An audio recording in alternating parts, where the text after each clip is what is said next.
கிறிஸ்துவுக்குள் பிரியமானவர்களே, FIBA radio வழங்கும் ஆராதனை வேளை நிகழ்ச்சிக்கு உங்களை அன்புடன் வரவேற்கிறோம். ஆராதனை வேளை நிகழ்ச்சியை நீங்கள் வாரந்தோறும் கேட்டு ஆசிர்வதிக்கப்பட்டு வருகிறீர்கள். இவ்வாரமும் இந்நிகழ்ச்சியை கேட்டு ஆசிர்வதிக்கப்படுங்கள். தேவன் ஆவியாய் இருக்கிறார். அவரை தொழுது கொள்ளுகிறவர்கள் ஆவியோடும் உண்மையோடும் அவரை தொழுது கொள்ள வேண்டும் என்றார். யோவான் 4:24. இந்நிகழ்ச்சி பற்றிய மேலான கருத்துக்களை கமெண்ட் செக்ஷனில் பதிவிடுங்கள். உங்கள் நண்பர்களுக்கும் இந்நிகழ்ச்சியை அறிமுகம் செய்யுங்கள். இனி கேளுங்கள் ஆராதனை வேளை.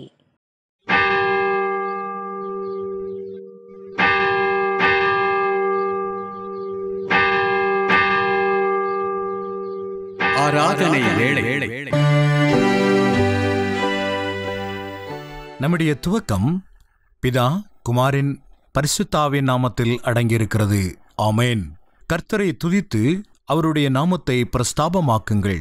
அவருடைய செய்கைகளை ஜனங்களுக்குள்ளே பிரசித்தப்படுத்துங்கள்.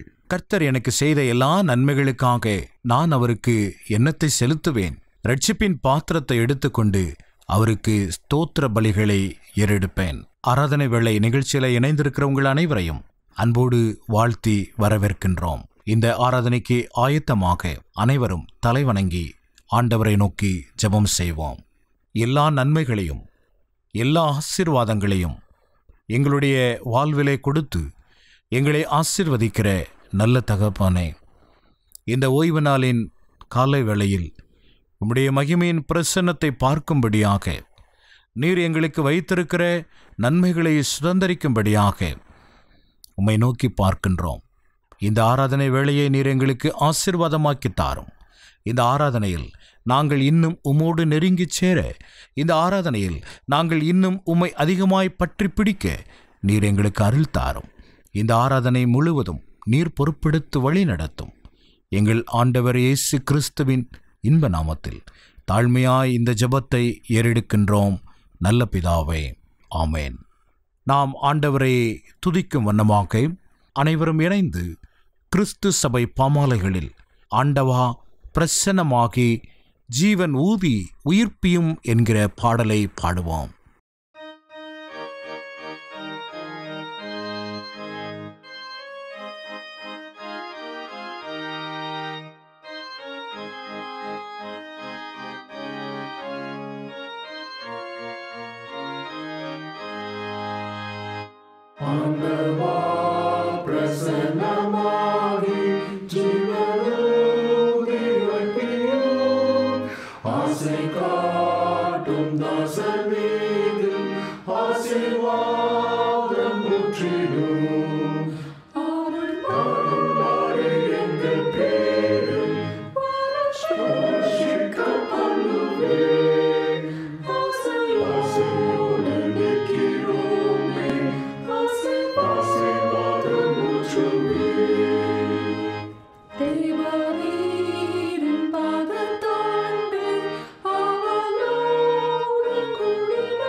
ஆண்டவருடைய சமூகத்தில் வந்திருக்கிற நாம் நம்மை கழுவி தூய்மைப்படுத்தும்படியாக ஆண்டவருடைய பாதத்தில் காத்திருப்போம்.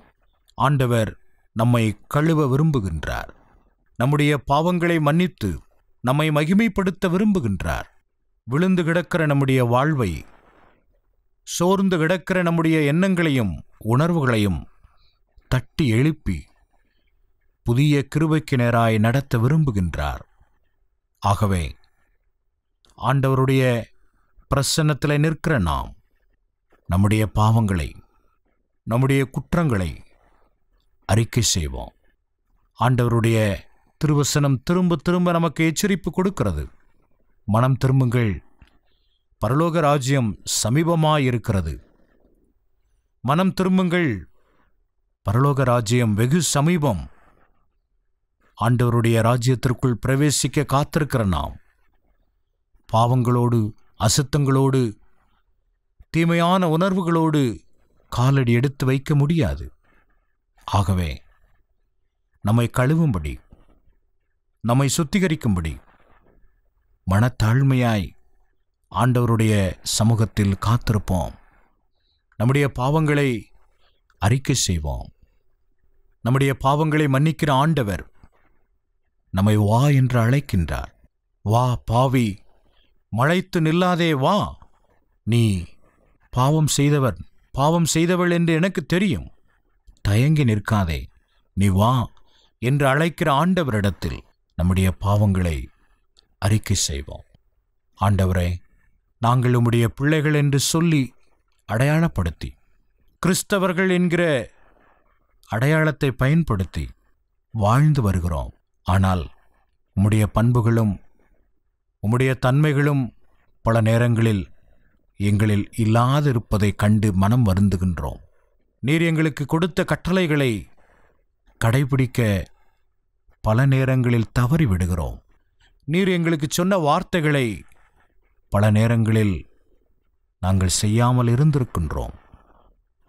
நீர் எங்களிடம் எதிர்பார்க்கின்ற நல்ல குணங்களை பல நேரங்களில் நாங்கள் இந்த உலகத்தில் காட்டாமல் இருந்திருக்கின்றோம். எங்களுடைய பாதை மாறிய பயணங்கள், எங்களுடைய தடுமாறின வாழ்க்கை எல்லாவற்றையும் உம்முடைய கரத்திலே நாங்கள் அர்ப்பணம் செய்கின்றோம். எங்கள் பாதைகளை சீர்படுத்தும், பரிசுத்தமான வாழ்விற்கு எங்களை நடத்தி செல்லும். எங்களை மீண்டும் உம்முடைய பிள்ளைகளாக ஏற்றுக்கொண்டு அப்பா, பிதாவே என்று அழைக்கிற புத்திர சுவிகார பாக்கியத்தை எங்கள் ஒவ்வொருவருக்கும் தந்து வழி நடத்தும். எங்கள் ஆண்டவர் இயேசு கிறிஸ்துவின் மூலம் தாழ்மையாய் இந்த ஜெபத்தை ஏறெடுக்கிறோம் நல்ல பிதாவே, ஆமேன். சர்வ வல்லமையும் மிகுந்த இரக்கமுள்ள ஆண்டவர் மன்னிப்பையும் பாவ நிவர்த்தியையும் நமக்கு கட்டளையிட்டருளி நம்முடைய வாழ்க்கையை சீர்படுத்துவதற்கான காலத்தையும் தம்முடைய பரிசுத்த ஆவியின் கிருபையையும் தேற்றுதலையும் நம் அனைவருக்கும் தந்தருள்வாராக. ஆமேன். ஆண்டவரை துதியுங்கள், ஆண்டவர் நாமம் துதிக்கப்படுவதாக. இந்த நாளுக்குரிய திருமறை பகுதியை நாம் இப்போது வாசிக்க கேட்போம். வாசிக்கும்படியாக தெரிந்து கொள்ளப்பட்ட வேதபாடம் லூக்கா எழுதின சுவிசேஷம் 18ஆம் அதிகாரம் வசனங்கள் 9 முதல் 14 முடிய. அன்றியும் தங்களை நீதிமான்கள் என்று நம்பி மற்றவர்களை அற்பமாய் எண்ணின சிலரை குறித்து அவர் ஒரு ஓமையை சொன்னார். 2 மனுஷர் ஜெபம் பண்ணும்படி தேவாலயத்துக்கு போனார்கள். ஒருவன் பரிசேயன், மற்றவன் ஆயக்காரன். பரிசேயன் நின்று, தேவனே, நான் பரிகாரர், அநியாயக்காரர், விபச்சாரக்காரர் ஆகிய மற்ற மனுஷரைப் போலவும் இந்த ஆயக்காரனைப் போலவும் இராததினால் உம்மை ஸ்தோத்தரிக்கிறேன். வாரத்தில் 2 தரம் உபவாசிக்கிறேன். என் சம்பாத்தியத்தில் எல்லாம் தசமபாகம் செலுத்தி வருகிறேன் என்று தனக்குள்ளே ஜெபம் பண்ணினான். ஆயக்காரன் தூரத்திலே நின்று தன் கண்களையும் வானத்துக்கு ஏறெடுக்க துணியாமல் தன் மார்பிலே அடித்துக்கொண்டு, தேவனே, பாவியாகிய என்மேல் கிருபையாயிரும் என்றான். அவன் அல்ல, இவனே நீதிமானாக்கப்பட்டவனாய் தன் வீட்டுக்கு திரும்பி போனான் என்று உங்களுக்கு சொல்லுகிறேன். ஏனெனில் தன்னை உயர்த்துகிறவன் எவனும் தாழ்த்தப்படுவான், தன்னை தாழ்த்துகிறவன் உயர்த்தப்படுவான் என்றார் என்பதே வாசிக்கும்படியாக தெரிந்து கொள்ளப்பட்ட வேதபாடம் வாசித்தாயிற்று. ஆண்டவருடைய வார்த்தைக்கு ஆயத்தப்படும்படியாக நாம் அனைவரும் இணைந்து கிறிஸ்தவ கீர்த்தனை. ஆத்துமமே என் முழு உள்ளமே உன் ஆண்டவரை தொழுதேத்து என்ற பாடலை சேர்ந்து பாடுவோம். ஜெப சிந்தையோடு ஆண்டவருடைய வார்த்தைக்காக நாம் நம்மை ஆயத்தப்படுத்துவோம்.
இந்த நாளிலும் ஆண்டவருடைய வார்த்தையை நம்மோடு பகிர்ந்து கொள்ளும்படியாக நம் நிலையத்திற்கு வந்திருக்கின்ற அருள் திரு சுதாகர் ஜாஷுவா ஐயா அவர்களை நேயர்கள் அனைவரின் சார்பிலே அன்போடு வாழ்த்தி வரவேற்கின்றோம். அருள் திரு சுதாகர் ஜாஷுவா ஐயா அவர்கள் தென்னிந்திய திருச்சபை கர்நாடக மத்திய திருமண்டலத்திலே குருவானவராக பணியாற்றுகிறார்கள். இந்த நாளிலும் எப்படி ஜெபிக்க வேண்டும் என்கிற தலைப்பிலே நம்மோடு ஆண்டவருடைய வார்த்தையை பகிர்ந்து கொள்ள இருக்கின்றார்கள். நேயர்கள் அனைவரின் சார்பிலே ஆயர் அவர்களை ஆண்டவருடைய வார்த்தையை பகிர்ந்து கொள்ளும்படி அன்போடு அழைக்கின்றோம். ஃபீபா நேயர்களுக்கு ஆண்டவராகிய இயேசு கிறிஸ்துவின் நாமத்தினாலே வாழ்த்துக்களை, வணக்கத்தை நான் தெரிவிக்கின்றேன். எப்படி ஜெபிக்க வேண்டும்? இந்த ஒரு கேள்வியை நாம் அவ்வப்போது சிந்திக்கிறவர்களாக இருக்க வேண்டும். கிறிஸ்தவர்களாக வாழ்கின்ற அநேகருக்கு ஜெபம் என்கிறது ஒரு சாதாரண காரியமாக காணப்படலாம். 2000 ஆண்டுகளுக்கு முன்பதாக ஆண்டவராகிய இயேசு கிறிஸ்து பொதுமக்களோடு பேசுகையில் எப்படி ஜெபிக்க வேண்டும் என்று சொல்லி அவர் ஒரு முக்கியமான காரியத்தை எடுத்துச் சொன்னார். இந்த நாளிலும் கூட பரிசுத்த லூக்கா எழுதின சுவிசேஷம் 18ஆம் அதிகாரம் 9ஆம் வசனம் முதல் 14ஆம் வசனம், இந்த வசனங்களிலே அடங்கிய உண்மையை நாம் சற்று கவனித்து பார்க்க அழைக்கப்பட்டிருக்கிறோம். ஆண்டவராகிய இயேசு கிறிஸ்து ஒவ்வொரு ஓமையை சொல்லும் பொழுது அதற்கென்று ஒரு டார்கெட் ஆடியன்ஸை அவர் வைத்திருந்தார். ஒவ்வொரு ஓமைக்கும் இந்த குறிப்பிட்ட நபர்கள் இதை கேட்க வேண்டும், புரிந்து கொள்ள வேண்டும் என்று மனதில் கருதி அவர் ஓமைகளை பகிர்ந்து கொண்டதை பார்க்கின்றோம். அவ்வண்ணமாக எப்படி ஜெபிக்க வேண்டும் என்கிற உண்மையை எடுத்துச் சொல்லுவதற்கு இந்த ஒரு ஓமையை அவர் சொன்னார். லூக்கா 18ஆம் அதிகாரம் 9ஆம் வசனத்திலே பார்க்கும் பொழுது, தங்களை நீதிமான்கள் என்று நம்பி மற்றவர்களை அற்பமாய் எண்ணின சிலரை குறித்து என்று ஒரு வார்த்தை போடப்பட்டிருக்கிறது. அப்படி என்று சொன்னால் டார்கெட் ஆடியன்ஸ் யாரு? தங்களையே நீதிமான்கள் என்று கருதுகின்ற மக்கள், இரண்டாவதாக மற்றவர்களை அற்பமாய் எண்ணுகின்ற சில யூத மக்கள் இருந்தார்கள். அவர்களுக்காகவே சொல்லப்பட்ட ஒரு ஊமை லூக்கா 18ஆம் அதிகாரம் 9 முதல் 14 வசனங்கள் இந்த வசனங்களிலே அடங்கியிருக்கிறது. சரி, 2 நபர்கள் தேவாலயத்துக்கு சென்றார்கள் என்று போடப்பட்டிருக்கிறது. யார் அந்த 2 நபர்கள்? முதலாவது ஒரு பரிசேயன், இரண்டாவது ஒரு ஆயக்காரன். பரிசேயன் என்று சொன்னால் உங்களுக்கு தெரியும், அந்த காலகட்டத்திலே கிட்டத்தட்ட 6% காணப்பட்ட இந்த யூத கூட்டம்தான் பரிசேயர்கள். எண்ணிக்கையிலே குறைவாக நபர்களாக காணப்பட்டாலும் அவர்களுடைய இம்பேக்ட் அந்த சமுதாயத்திலே அதிகமாக இருந்தது. பழைய ஏற்பாட்டை, வேதத்தை அதிகமாக படித்தவர்கள், மோசேயின் சட்ட பிரகாரங்களை, மோசேயின் சட்டங்களை பின்பற்ற வேண்டும் என்று அதிக முயற்சி எடுத்த கூட்டம்தான் இந்த பரிசேயர்களின் கூட்டம். இன்னொரு மனிதன் ஆயக்காரன். ஆயக்காரர்களை பற்றி சொல்ல வேண்டும் என்று சொன்னால், அவர்கள் யூதர்களாக இருந்தும் அவர்கள் உத்தியோகம் செய்தது, வேலை செய்தது யாருக்காக? ரோம அரசாங்கத்திற்காக. யூதர்களிடத்திலிருந்து டாக்ஸ் அல்லது வரியை வாங்கி ரோம அரசாங்கத்திற்கு செலுத்துவதுதான் அவர்களுடைய கடமை, அவர்களுடைய வேலை. இந்த 2 நபர்கள் தேவாலயத்துக்கு சென்றார்கள் என்று வசனம் சொல்லுகிறது. 11ஆம் 12ஆம் வசனங்களிலே அந்த பரிசேயனுடைய ஜெபம் பதிவு செய்யப்பட்டிருக்கிறது. அவனுடைய ஜெபம் எப்படியாக இருக்கிறது என்று சற்று பாருங்கள். அவன் இப்படியாக சொல்கின்றான்: தேவனே, நான் பரிகாரர், அதாவது தீவ்ஸ், அநியாயக்காரர், அதாவது ரோக்ஸ், விபச்சாரக்காரர், அதாவது அடல்டரர்ஸ் ஆகிய மற்ற மனுஷரைப் போலவும். ஆகவே இந்த ஆயக்காரன் ஒரு குறிப்பிட்ட கூட்டத்தை தானே ஏற்படுத்தி இன்னொரு காரியத்தையும் சொல்லுகின்றான். இந்த ஆயக்காரனைப் போலவும் இராததனால் உம்மை ஸ்தோத்தரிக்கிறேன். ஒரு மனிதன் ஜெபிக்கும் பொழுது கடவுள் அவனையோ அல்லது அவளையோ எப்படி படைத்தார் என்பதை நினைத்து ஸ்தோத்தரிக்க வேண்டுமா, அல்லது நான் எப்படி இல்லை என்று சொல்லி அதை நினைத்து ஸ்தோத்தரிக்க வேண்டுமா? சற்று சிந்தித்து பாருங்கள்.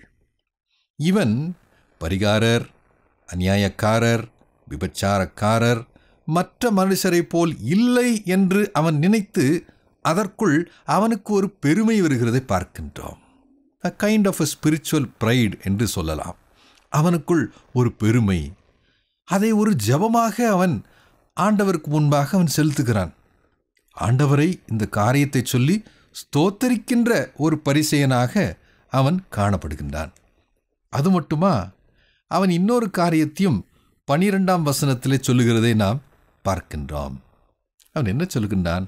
வாரத்தில் 2 தரம் உபவாசிக்கிறேன், என் சம்பாத்தியத்தை எல்லாம் தசம பாகம் செலுத்துகிறேன் அவன் சொல்லுகின்றான். அன்பானவர்களே, இந்த 2 காரியங்களை பார்க்கும் பொழுது, வசனங்களை பார்க்கும் பொழுது ஒரு கேள்வி மனதில் வருகிறது. அனைவரையும் படைத்தது ஒரே ஆண்டவர்தான். ஒருவர் ஒரு குறிப்பிட்ட சுவாபம் கொண்டவராக இருந்தார், ஆகவே படைப்பாளருடைய குற்றம் என்று சொல்ல முடியுமா? ஒருவருக்குள் சில குறைகள் காணப்படுகிறது என்று சொன்னால் படைப்பாளருடைய குற்றம் என்று சொல்லவா? சற்று நினைத்து பாருங்கள். இந்த பரிசேயனுடைய ஜெபத்தை பார்க்கும் பொழுது இந்த கேள்விகளெல்லாம் நம்முடைய மனதிற்கு முன்பாக வருகிறதை பார்க்கின்றோம். மற்றவர்கள் திருடர்களாக அல்லது விபச்சாரக்காரர்களாக காணப்படுகிறார் என்று சொன்னால் அது படைப்பாளருடைய குற்றமா?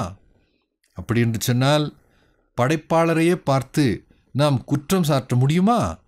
இந்த கேள்விகளையெல்லாம் நாம் கேட்டு பார்க்க வேண்டும். மத்தேயு 6ஆம் அதிகாரம் முதல் 18 வசனங்களிலே பார்க்கும் பொழுது ஆண்டவராகிய இயேசு கிறிஸ்து தர்மம் செய்கிறதை பற்றியும் மற்றும் ஜெபிக்கிறதை பற்றியும் உபவாசிக்கிறதை பற்றியும் மிக தெளிவாக அவர் சொல்லுகிறதை பார்க்கின்றோம். அவர் என்ன சொல்கிறார்? தர்மம் செய்யும் பொழுது ஒரு கரம் இன்னொரு கரம் செய்கின்ற தர்மத்தை குறித்து அறியாதபடிக்கு அப்படிப்பட்ட தர்மத்தை செய்ய வேண்டும். மட்டுமல்லாமல் உபவாசிக்கும் பொழுது முகவாடலாய் இராதேயுங்கள் என்கிற ஒரு வார்த்தையை இயேசு சொல்கிறதை பார்க்கின்றோம். அந்தரங்கமாய் உபவாசிக்க வேண்டும். இந்த காரியத்தையும் பரிசேயன் செய்கின்ற காரியத்தை பார்க்கும் பொழுது நேர் எதிராக இருக்கிறதை பார்க்கின்றோம். அவன் செய்கின்ற நல்ல காரியங்களெல்லாம் தானே சொல்லுகின்ற ஒரு மனிதனாக அவன் காணப்படுகின்றான். அவன் செய்கின்ற தர்மத்தை குறித்து அவன் பிரச்சாரம் பண்ணுகின்றான். தேவாலயத்திலே ஆண்டவருக்கு முன்பாகவே பிரச்சாரம் செய்கின்றான். 10 ஒரு பாகத்தை அவன் காணிக்கையாக கொடுக்கின்றதையும் அவன் அந்தரங்கமாக அல்ல, கடவுளுக்கு முன்பாகவே அவன் சொல்லுகிறதை பார்க்கின்றோம். இது ஒருவனுடைய ஜெபம் ஆகும். 13ஆம் வசனத்திலே நம்முடைய 2வது மனிதர் இருக்கிறார் அல்லவா? இந்த உவமையிலே யார்? அந்த ஆயக்காரன். அவன் எப்படி ஜெபிக்கின்றான்? வசனத்தை நாம் சற்று கூர்ந்து பார்க்க வேண்டும் அன்பானவர்களே. 13ஆம் வசனம் சொல்லுகிறது, ஆயக்காரன் தூரத்திலே நின்று. அவனுடைய பொசிஷனை சற்று கவனித்து பாருங்கள். அவன் பலிப்பீடத்துக்கு நேராக வந்து அல்லது பிரசங்க செய்யக்கூடிய இடத்தில் அருகில் வந்து அவன் நிற்கவில்லை. ஆயக்காரன் தூரத்திலே நின்று என்று சொல்லும் பொழுது அதனுடைய பாவ உணர்வை எடுத்து காட்டுகிறது. தான் பாவி என்று அவன் கருதுகின்றான். ஆகவே பலிப்பீடத்திற்கு அருகில் வருவதற்கும் கூட தனக்கு தகுதி இல்லை என்று அவன் கருதி அவன் தூரத்தில் நிற்கின்ற ஒரு ஆயக்காரனாக மனிதனாக காணப்படுகின்றான். தொடர்ந்து வசனம் என்ன சொல்கிறது? தன் கண்களையும் வானத்திற்கு ஏறெடுக்க துணியாமல், unwilling to even look up. ஆங்கிலத்திலே பாடி லாங்குவேஜை பற்றி அதிகமாக பேசுவார்கள். இந்த ஆயக்காரனுடைய பாடி லாங்குவேஜை பாருங்கள். அவன் தூரத்தில் நிற்கின்றான். கண்களை ஏறெடுத்து பார்க்க கூட அவனுக்கு துணிச்சல் இல்லை. 3ஆவதாக என்ன செய்கிறான்? தன் மார்பிலே அடித்துக்கொண்டு என்ன சொல்லுகின்றான்? தேவனே, பாவியாகிய என்மேல் கிருபையாயிரும். வார்த்தைகளை எண்ணி பாருங்கள். தேவனே, பாவியாகிய என்மேல் கிருபையாயிரும். 4 வார்த்தைகளை மட்டும்தான் அவன் பயன்படுத்தியிருக்கின்றான். அவனுடைய ஜெபம் நீண்ட ஜெபம் அல்ல. 14ஆம் வசனத்திலே ஆண்டவராகிய இயேசு கிறிஸ்து இந்த 2 நபர்களை பார்த்து அவருடைய ஜெபத்தை குறித்து தீர்ப்பை சொல்கிறார். இயேசு சொல்லுகிறதை கேளுங்கள். அவன் அல்ல, அதாவது பரிசேயன் அல்ல, இவனே, அதாவது ஆயக்காரன் நீதிமானாக்கப்பட்டான்.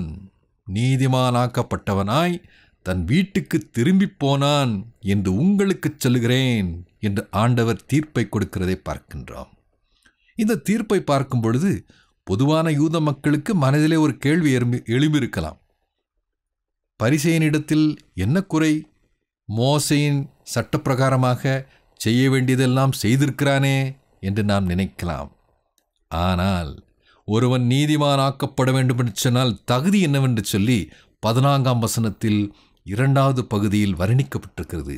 இயேசு சொல்கிறார், தன்னை உயர்த்துகிறவன் எவனும் தாழ்த்தப்படுவான், தன்னை தாழ்த்துகிறவன் உயர்த்தப்படுவான். இன்றைக்கு அன்பானவர்களே, நம்மையே உயர்த்துகிறவர்களாக, உயர்த்தி பேசுகின்ற கிறிஸ்தவர்களாக நாம் இருக்கின்றோமா? அல்லது அந்த ஆயக்காரனைப் போல தூரத்தில் நின்று கண்களை ஏறெடுத்து பார்க்க துணிச்சல் இல்லாமல் மார்பை தட்டிக்கொண்டு, ஆண்டவரே சற்று என்மேல் கிருபையை காண்பியும் என்று சொல்கின்ற மனத்தாழ்மை உள்ள கிறிஸ்தவர்களாக, சீடர்களாக நாம் இருக்கின்றோமா? அன்பானவர்களே, லூக்கா 18ஆம் அதிகாரத்தின் 9ஆம் வசனம் முதல் 14ஆம் வசனங்களில் அடங்கியிருக்கிற இந்த ஒரு உண்மை ஒரு விதையாக கடவுள் இன்றைக்கு எனக்கும் உங்களுக்கும் தருகிறார். அந்த விதை கனியாக மாற நமக்கு நேரம் இருக்கிறதா? நம்முடைய உள்ளத்தில் இடம் இருக்கிறதா? ஜெபம் செய்வோம். நேசிக்கிற பரலோக தந்தையே, நீர் எங்களுக்காக தந்த இந்த அருமையான உண்மைக்காக இந்த நாளிலே நன்றி செலுத்துகின்றோம். அநேக வேளைகளிலே நம்மையே உயர்த்தி பேசுகின்ற கிறிஸ்தவர்களாக வாழ்ந்தோம். எங்களை மன்னித்தருளும். தாழ்மை உள்ள ஒரு மனதோடு ஜெபிக்க வேண்டும் என்கிற அந்த சாதாரண கருத்தை இந்த நாளிலே எங்களுக்கு எடுத்து தந்தீர். அப்படிப்பட்ட வாழ்க்கையை வாழ எங்களுக்குள் உம்முடைய வார்த்தைகள் கிரியை செய்யட்டும். ஆசீர்வதியும், பொறுப்பேற்றுக்கொள்ளும். இயேசு கிறிஸ்துவின் வழியாக வேண்டிக் கொள்கிறோம் நல்ல பிதாவே, ஆமென். இந்த நாளிலும் நிலையத்திற்கு வந்து ஆண்டவருடைய வார்த்தையை பகிர்ந்து கொண்ட அருள் திரு சுதாகர் ஜாஷுவா ஐயா அவர்களுக்கு நேயர்கள் அனைவரின் சார்பிலே நன்றிகளையும் வாழ்த்துக்களையும் தெரிவிக்கின்றோம். ஆண்டவருடைய வார்த்தையை கேட்ட நாம் அனைவரும் இணைந்து நம்முடைய விசுவாசத்தை அப்போஸ்தலர் விசுவாச பிரமாணத்தின் வாயிலாக சேர்ந்து ஏறெடுக்கலாம். வானத்தையும் பூமியையும் படைத்த சர்வ வல்லமையுள்ள பிதாவாகிய தேவனை விசுவாசிக்கிறேன். அவருடைய ஒரே குமாரனாகிய நம்முடைய நாதர் இயேசு கிறிஸ்துவையும் விசுவாசிக்கிறேன். அவர் பரிசுத்த ஆவியினாலே கன்னி மரியாளிடத்தில் உற்பவித்து பிறந்தார்.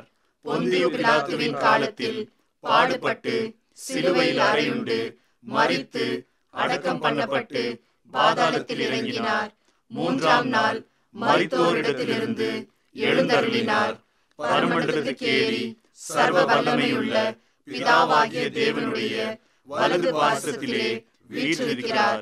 அவரிடத்திலிருந்து உயிருள்ளோரையும் மரித்தோரையும் நியாயம் தீர்க்க வருவார். பரிசுத்த ஆவியையும் விசுவாசிக்கிறேன். பொதுவாயிருக்கிற பரிசுத்த சபையும் பரிசுத்தவான்களுடைய ஐக்கியமும் பாவ மன்னிப்பும் சரீர உயிர்த்தெழுதலும் நித்திய ஜீவனும் உண்டென்று விசுவாசிக்கிறேன். ஆமென். இந்த வாரத்திற்குரிய வாக்குத்தத்த வசனம் சங்கீதம் 37:5. உன் வழியை கர்த்தருக்கு ஒப்புவித்து அவர் மேல் நம்பிக்கையாயிரு, அவரே காரியத்தை வாய்க்க பண்ணுவார்.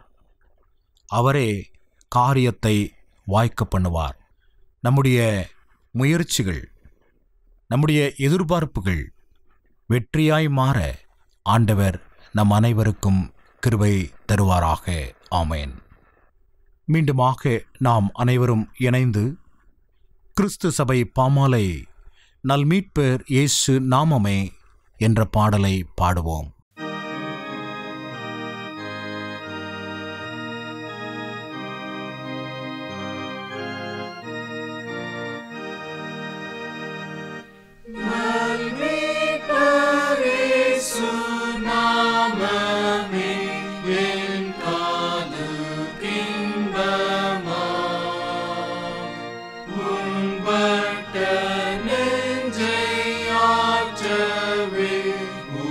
To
இந்த வாரத்தில் தங்களுடைய பிறந்த நாட்கள் மற்றும் திருமண நாட்களை காணுகிற அன்பர்கள் அனைவரையும் நிலையத்தின் சார்பில் வாழ்த்துகின்றோம். நீங்கள் துவங்கப் போகிற புதிய ஆண்டு புதிய கிருபைகளையும் புதிய நன்மைகளையும் நீங்கள் நிறைவாய் பெற்று வாழ ஆண்டவர் உங்களுக்கு அருள் தந்து வழிநடத்துவாராக. ஆமேன். நாம் அனைவரும் சேர்ந்து பரமண்டல ஜெபத்தை சொல்லுவோம்.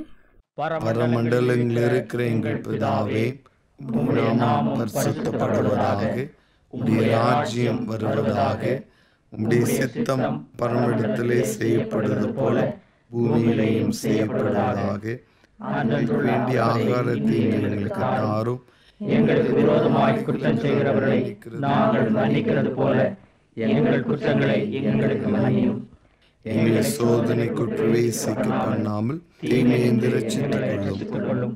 ராஜ்யமும் வல்லமையும் மகிமையும் என்றென்றைக்கும் உடையவைகளே.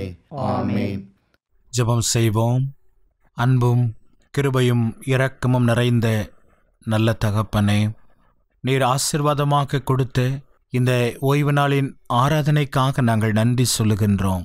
இந்த ஆராதனையில் நீர் எங்களோடு கூட இருந்ததற்காக, எங்களை வழிநடத்தினதற்காக, உம்முடைய நிறைவான வார்த்தையை எங்களுக்கு தந்ததற்காக நாங்கள் உமக்கு நன்றி சொல்லுகின்றோம். ஆண்டவரே, உம்முடைய தெய்வீக பிரசன்னம் உம்முடைய பிள்ளைகள் ஒவ்வொருவர் மேலும் தங்கட்டும். இந்த நாளிலும் நாங்கள் எப்படி ஜெபிக்க வேண்டும், நாங்கள் ஜெபிப்பதனால் கிடைக்கிற நன்மைகள் என்ன, எங்களுடைய ஜெபத்திற்கு நீர் எப்படி பதில் தருகிறீர் என்பதை நாங்கள் உணர்ந்து கற்றுக்கொண்டோம். அதற்காக நாங்கள் நன்றி சொல்லுகின்றோம். நாங்கள் தொடர்ந்து ஜெபத்திலே தரித்திருக்கிற மக்களாய், நாங்கள் ஜெபத்திலே எல்லாவற்றையும் கேட்டு பெற்றுக்கொள்ளுகிற மக்களாய் வாழவும் வளரவும் அருள் தந்து வழிநடத்தும். இந்த நிகழ்ச்சியை கேட்டுக்கொண்டிருக்கிற, இந்த நிகழ்ச்சியிலே இந்த ஆராதனையிலே பங்கு பெற்று கொண்டிருக்கிற ஒவ்வொருவரையும் தனித்தனியாய் பெயர் பெயராய் நீர் ஆசீர்வதிக்க வேண்டுமென்று நாங்கள் கெஞ்சுகின்றோம். அவர்கள் இருக்கிற இடத்திலே, அவர்கள் தங்கியிருக்கிற நகரங்களிலே ஆண்டவருடைய ஆசீர்வாதம் பெருகட்டும் என்று நாங்கள் மன்றாடுகின்றோம். நேயர்களுடைய மனதின் விருப்பத்தை அறிந்திருக்கிற ஆண்டவர் உம்முடைய நிறைவான ஆசீர்வாதங்களை உம்முடைய பிள்ளைகள் ஒவ்வொருவருக்கும் நீர் தந்தருளும். படிக்கிற உம்முடைய பிள்ளைகளுக்கு உம்முடைய நிறைவான ஞானத்தை பரலோகத்திலிருந்து தந்தருளும். பணி செய்கிற உம்முடைய அடியவர்களுக்கு தேவையான பலனையும் கிருபைகளையும் கர்த்தர் நிறைவாக தாரும். இந்த புதிய வாரத்தில் உம்முடைய அடியவர்கள் மேற்கொள்கிற பிரயாணங்களை ஆசீர்வதித்தருளும். அவர்கள் எடுக்கிற முயற்சிகளை, அவர்களுடைய காரியங்களை நீர் கைகூடி வரச் செய்தருளும். கர்த்தருக்கு சித்தமானது அவருடைய கரத்தினால் வாய்க்கும் என்று சொன்னது போல நீர் உம்முடைய அடியவர்களுடைய மனதின் விருப்பங்களை எல்லாம் நிறைவேற்றி உம்முடைய ஆசீர்வாதத்தை, புதிய கிருபைகளை நிறைவாக தாரும். அது மாத்திரமல்ல, எங்களுடைய மாநிலத்திற்காக, எங்களுடைய மாவட்டத்திற்காக, எங்களுடைய இந்திய தேசத்திற்காக நாங்கள் ஜெபிக்கின்றோம். ஒவ்வொருவருக்கும் தேவையான அன்பும் சமாதானமும் உம்முடைய ஆலோசனையும் நீர் நிறைவாக தாரும். எங்களுடைய தேசத்தில் ஆண்டவருடைய ஆசீர்வாதம் பெருகட்டும் என்று நாங்கள் மன்றாடுகின்றோம். தேவையோடு இருக்கிறவர்கள், தனிமையிலே வாடுகிறவர்கள், புறம் தள்ளப்பட்டவர்கள் ஒவ்வொருவருக்காக நாங்கள் மன்றாடுகின்றோம். நீர் உம்முடைய அடியவர்களோடு தங்கியிருந்து அவர்களுக்கு வேண்டிய எல்லா கிருபை வரங்களையும் நீர் தந்து வழி நடத்தும். இந்த ஆராதனை வேளையை தொடர்ந்து கேட்டுக்கொண்டிருக்கிற அன்பர்களை உம்முடைய கரத்திலே கொடுக்கிறோம். ஒவ்வொருவரையும் ஆசீர்வதித்தருளும். ஒரு புதிய வாரத்திலே காலடி எடுத்து வைக்கிற உம்முடைய பிள்ளைகள் உம்முடைய நிறைவான ஆசீர்வாதத்தை பெற்றுக்கொள்ள அருள் தாரும். புதிய திருமண நாள், பிறந்த நாளை காணுகிற உம்முடைய அன்பர்களுக்கு வேண்டிய ஆலோசனைகளையும் ஆசீர்வாதங்களையும் ஆண்டவர் தந்து வழி நடத்தும். குறைவுகள் மாறட்டும். உம்முடைய அடியவர்களுடைய விருப்பங்கள் நிறைவேறட்டும். ஒவ்வொருவரையும் உம்முடைய கரத்திலே கொடுக்கிறோம். பொறுப்பெடுத்து வழிநடத்தும், ஆசீர்வதியும். எங்கள் ஆண்டவரும் அருமை இரட்சகருமான இயேசு கிறிஸ்துவின் இன்ப நாமத்தில் தாழ்மையாக இந்த மன்றாட்டை ஏறெடுக்கிறோம் நல்ல பிதாவே, ஆமேன். ஆண்டவருடைய ஆசீர்வாதத்தை பெற்றுக்கொள்வோம். தேவனுடைய இரக்கமல்ல கிருபைக்கும் அவருடைய அன்பு பராமரிப்புக்கும் உங்களை ஒப்புக் கொடுக்கிறோம். நம்முடைய ஆண்டவராகிய இயேசு கிறிஸ்துவின் கிருபையும் பிதாவாகிய தேவனுடைய அன்பும் பரிசுத்த ஆவியானவருடைய ஐக்கியமும் சமாதானமும் வழிநடத்துதலும் உங்கள் அனைவரோடும் கூட இப்பொழுதும் எப்பொழுதுமான சகல நாட்களிலும் நீடித்து நிலைத்திருப்பதாக. ஆமேன்.